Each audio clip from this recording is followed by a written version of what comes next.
This is a Justice League Annual 6.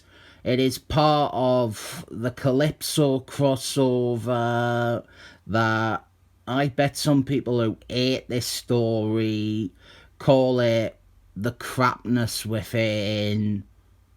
I didn't hate it though. I didn't even mind it. It is a lot less frustrating than the Monarch one from the year previous, and an insane amount less painful than the Blood Ties one from the year after. I might have to review something from that to remind you all how much I truly fucking hate that crossover. This Calypso one though, it's totally okay. It varies from chapter to chapter, and this is a good one, but it does feel like there is an overall story there, and that it almost progresses forward with each part. I think a big component in it not feeling as worthless as the other two crossovers I mentioned is the choice of bad guy, Calypso. This is not a new threat they are bigging up like Monarch, or asking us to care about like those stupid shape-shifty xenomorphs. This is a pre-established character, and one that definitely deserves to be the centre of a crossover. In fact, it was this story that pushed Calypso into the role of a much, much bigger villain in the DC universe. Before this, he was just another bad guy that Green Lanterns might fight one month.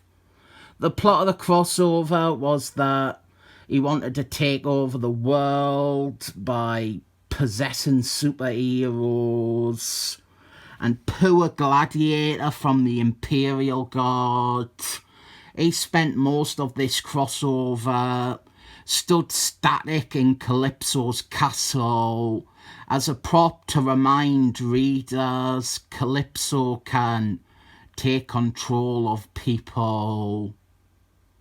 This issue is by Stan Jurgensen, who was the writer-artist on the main Justice League series at this point, and his team and my feelings towards it are going to be discussed in a few pages' time, but for now, let's point out two things that Stan Jurgensen does which improve on what I consider a problem.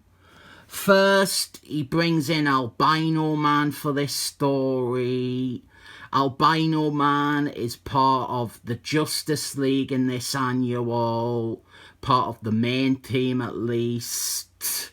And then he also has Superman recruit Wonder Woman, and Wonder Woman's involvement with the team is something Stan Jurgensen will continue with on the main book. And both these additions here are great and work towards fixing what I'm going to bring up after this scene of a police being controlled by Calypso. He starts shooting criminals dead.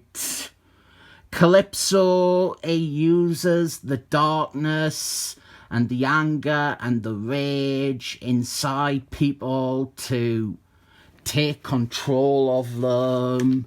And Wonder Woman flies in and stops the police, and this makes her realise how serious the Calypso threat is. And then Calypso fails to take control of Wonder Woman because she is Wonder Woman and inside she is all goodness. until her own annual, where I think she does get possessed by him. Same thing happened with Superman. They established that he was filled with too much good for Eclipso to take over. And then Eclipso took him over in one annual anyway. But yeah, this Justice League team, I like Stan Jurgensen, and his first 8 or 9 issues on Justice League are good comics, but there was always a problem where his run lacked a personal touch. He came onto the book after the Justice League International run, and it was basically Superman leading the Justice League International characters for most of it. It felt more like an editorial demand that those characters be kept around, and it doesn't feel much like Stan Jurgensen was getting to make a mark on the book.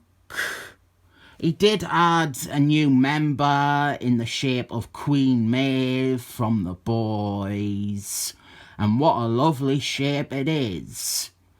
That was good. And he also had a brand new character called Bloodwind. He joined the team as well. And both those are good because they are something new rather than the weird karaoke version of Justice League International. But then it turns out that Bloodwind is the Vision in disguise, and it's really convoluted stuff involving amnesia. So this entire character loses any use in my eyes. In this annual, he brings in Albino Man, great addition to the main team, and he has Wonder Woman join. He brings Atom Man onto the team in the regular book. And after Superman dies, he adds 4 more new members. And that is what it should have been from the start. A unique team rather than evolving from the leftovers of the run that came before. But after he brings those new characters in, he leaves the book a few issues later, and half of them disappear from the book with him. So we are left with a run with some good issues, but it never really feels like Stan Jurgensen's run on Justice League. It feels more like a stepping stone between Justice League International and getting the series back to the regular Justice League.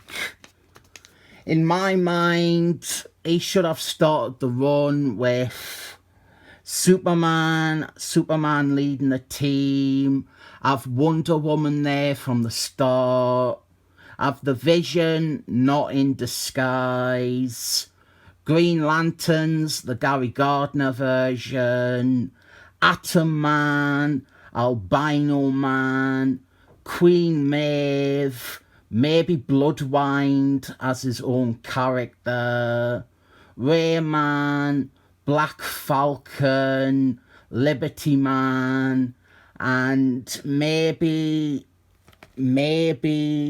Booster Gold. That would have felt like he had moved the book on from Justice League International, and maybe he would get to actually do stuff with half the characters that he brought on before leaving. Eclipso takes control of Queen Maeve. Easy convert for and the bonus is that she is sexy too. And what this issue mainly focuses on is Blue Beetles. I love Blue Beetles. I forget how much I love Blue Beetles. And one really good thing Stan Jurgensen did was he recognised that Justice League International had reduced Blue Beetles as a character significantly. His intellect and his skills and his talents were all minimised to make him into a wisecracking weenie. And in this, and in Stan Jurgensen's first story arc on the book, which I think I reviewed and probably said all that stuff about his team lineup already, he showed Blue Beetles as being very capable and clever. And this boils down to Blue Beetles versus Eclipso. And it's great. Honestly, it is fantastic.